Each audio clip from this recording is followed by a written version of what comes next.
সবথেকে আগে যে জিনিসটা করব সেটা হলো তোমাদেরকে কে এগিয়ে নিয়ে যাচ্ছে সেটাকে সবসময় দেখতে হবে।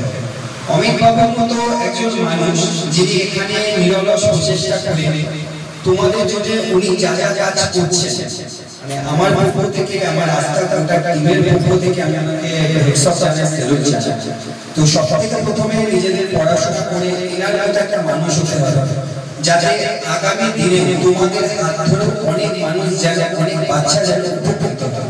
এটাকে সবসময় মাথার মধ্যে, মনের মধ্যে নিয়ে রাখতে হবে যে মানুষ হয়ে আর একটা মানুষকে কিভাবে উপকার করবো, কোনোদিন কারো ক্ষতি করবো না, কিছু প্রার্থনা করবো না, কিন্তু কারো উপকার করবো। এটাই হলো আমাদের কাছে সব থেকে বড় বিষয়। আর এটাই বলবো, মন দিয়ে পড়াশোনা করো, আরো বড় হো। আর আঙ্কেল আন্টিরা যারা আছেন, ম্যাডামরা যারা আছেন, স্যাররা যারা আছেন, সবাই বলেছেন যে আমাদের মারফত এবং ওনারা এসেও তোমাদের যেখানে যা দরকার লাগবে অবশ্যই আমরা পাশে আছি। কিন্তু ভালো রেজাল্ট করতে হবে, সুস্থ থাকতে হবে, ভালোভাবে খাওয়া দাওয়া করতে হবে, এটাকে মেনে এগোতে হবে। অনেক অনেক ধন্যবাদ জানাই আশাকালো হ্যান্ডিক্যাপ সোসাইটিকে, অমিত বাবুকে এবং এখানে সমস্ত দিদিদের, সমস্ত বাচ্চাদের, আর এই দাদাকেও যিনি আমাদের গান শোনালেন। খুব ভালো লাগলো। সবাই ভালো থাকো, সবাই সুস্থ থাকো।